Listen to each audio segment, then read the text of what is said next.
এ যেন মুদ্রার এপিঠ ওপিঠ। বিরোধী মত দমন করতে মামলার যে পথ বেছে নিয়েছিল অতীতের ক্ষমতাসীন দলগুলো, একই পথে এবার মামলা হচ্ছে আওয়ামী লীগ নেতাকর্মী ও বুদ্ধিজীবীদের বিরুদ্ধে। সাংবাদিক, নায়ক নায়িকা, গায়ক গায়িকা কিংবা খেলোয়াড়, বাদ পড়েনি কারো নাম। আইনজীবীরা বলছেন, এ ধরনের গণমামলার ফলে মূল আসামিরা পার পেয়ে যেতে পারে। অলুরওয়ানি রিপোর্ট।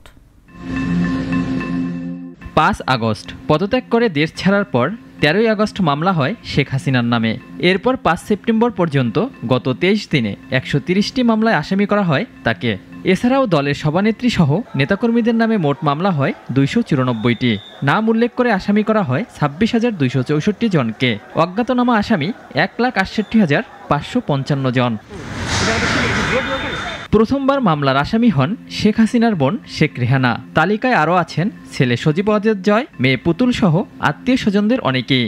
রয়েছেন আওয়ামী লীগের শীর্ষ পর্যায়ের নেতাদের প্রায় সবাই। বাদ যায়নি আপিল বিভাগের বিচারপতি, সাংবাদিক ও বুদ্ধিজীবীরাও।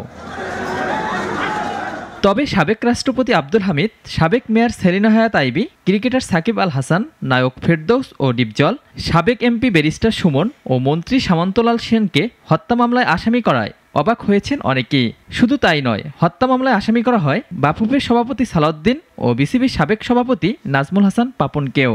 যেভাবে অতীতে মামলা হয়েছিল বিভিন্ন দলের নেতাকর্মীদের বিরুদ্ধে, একই ঢঙে মামলা হচ্ছে ৫ আগস্টের পর। এভাবে মামলা হলে মূল আসামিরা পার পেয়ে যেতে পারে বলে শঙ্কা আইনজীবীদের। আমরা দেখলাম যে মার্ডার কেসের মধ্যে খেলোয়াড়কেও আসামি করে দিয়েছে। তো আমি মনে করি এগুলো করে প্রকৃত প্রস্তাবে ন্যায় বিচারের ধারণাকে ক্ষতিগ্রস্ত করা হচ্ছে। তবে এভাবে চলতে থাকলে ইমেজ সংকটে পড়তে পারে জুডিশিয়ারি বলেও জানান আইন বিশেষজ্ঞরা। যদি কারো বিরুদ্ধে সুনির্দিষ্ট অভিযোগ থাকে, তার নামে মামলা হওয়া উচিত, তার বিরুদ্ধে তদন্ত হওয়া উচিত।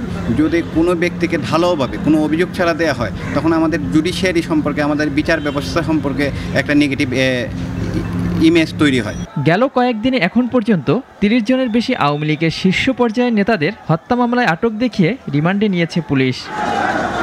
ওয়ালিউল রনি, নাগরিক, ঢাকা।